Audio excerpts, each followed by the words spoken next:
of the 21st century is that we give overemphasis to mind and lesser emphasis to heart. We talk of IQs. Now it is an old dated talk.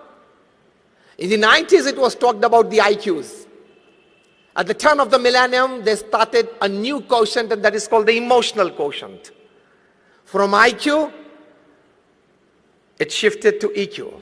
Paradigm shift. Emotional quotient.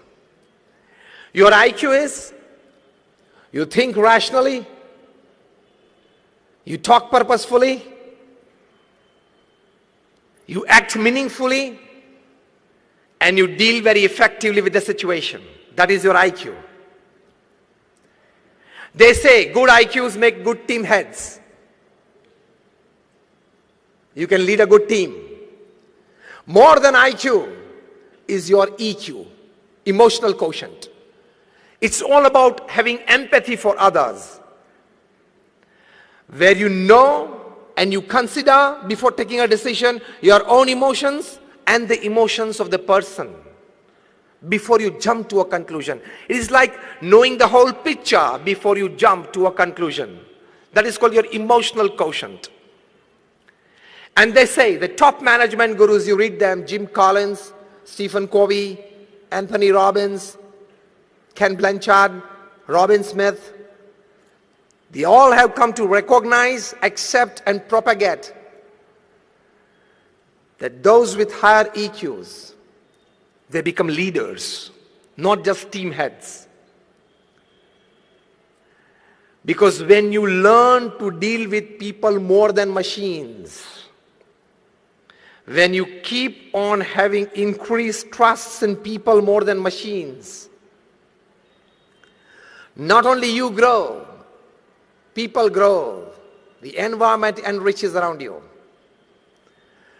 So those with IQ, they become team heads. Those with IQ plus EQ, they become leaders. And now, in the last decade, they have come to know that there is a very big important quotient, and that is called the spiritual quotient. A very good book I would suggest for all you professionals. I've read it 3 times. It's from the bottom of my heart for you today. If you have a piece of paper and pen, you can definitely write it down. The title of the book is Spiritual Intelligence. Why it matters more than IQ and EQ. The actual title is Spiritual Intelligence, the Ultimate Intelligence. Co-authored by Dr. Ian Marshall and Dr. Dana Zohar. In this book, they have surveyed more than about 3,000 successful people upon this earth. Successful not just in business, successful as a businessman, as a father, as a husband, or as a wife, as a mother, as a brother, as a sister, as a neighbor, as a relative, as a friend, successful in all walks of life, in all roles that a human being normally plays in his life. Long interviews with them, their past, present, studied well, and they have listed out that a person who has spiritual intelligence, how he stands out from people who have just IQs high or even IQs plus EQs high. Listed out 8 important aspects. I don't go into the details of it. I'll just list you out.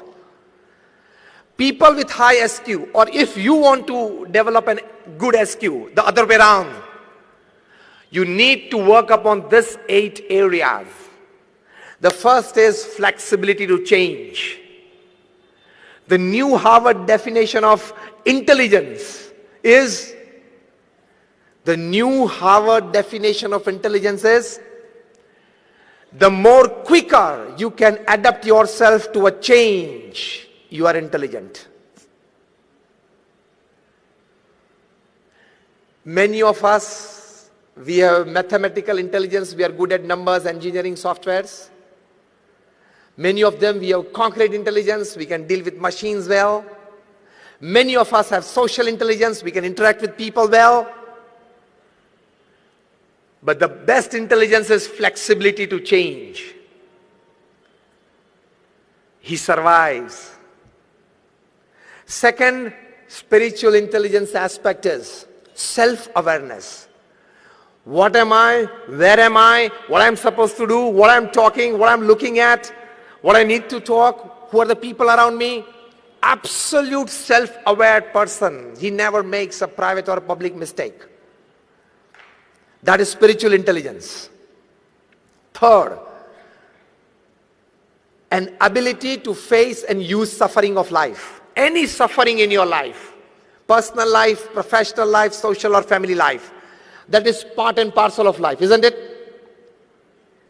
Because life is a package deal. As you give packages to your employees, life is a package deal from God. As your employees, they like 70% of your package deal and 30% is a compulsion. Even for you people. Your higher-ups giving you a good deal, 70% you like it and 30% is a compulsion. You don't like it, still you are supposed and forced to do it if you want to enjoy that 70%. In the same way, life is a package deal. It has its pluses and minuses. So, if you have or you develop a capacity to face your suffering with a smiling face and then use your suffering for your elevation. Now, this is something very important that I'm telling you. You should develop a neck. Some people have that neck to use their suffering for their own elevation. The top guy in the country, the top gentleman in the country has this neck. Anything thrown at him, he can use it and convert it into a giant vote bank. That is a neck. Anything thrown at him, he can convert it into in your corporate language, a big business. In his language, a big vote bank. That is a neck. An ability to face and use suffering. Fourth, an ability to be inspired by vision. You see something. Actually, we always see. We don't observe much. Here the word see is observe. You see something and you are inspired by it. The fifth aspect of spiritual intelligence is to see connection between diverse things.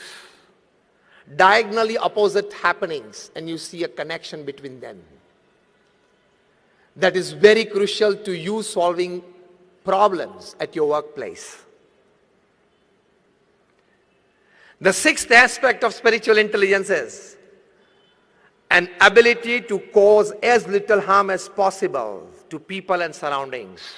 How can I be more helpful? The seventh aspect is to ask and probe fundamental questions. Why, when, what, why, how, before you give in. And the last and the eighth aspect of spiritual intelligence is an ability to think and work against a convention. So these are the 8 aspects of spiritual intelligence, and rethinking your goals is to give more thinking and emphasis to these 8 aspects of life. You develop your SQ beyond your IQ and EQ for a great human life. So when you are deciding the goals of your life, take your IQ into consideration, take your EQ into consideration, take your SQ into consideration. Intelligent quotient, emotional quotient, and spiritual quotient. Now this is taught by the top class management gurus, top class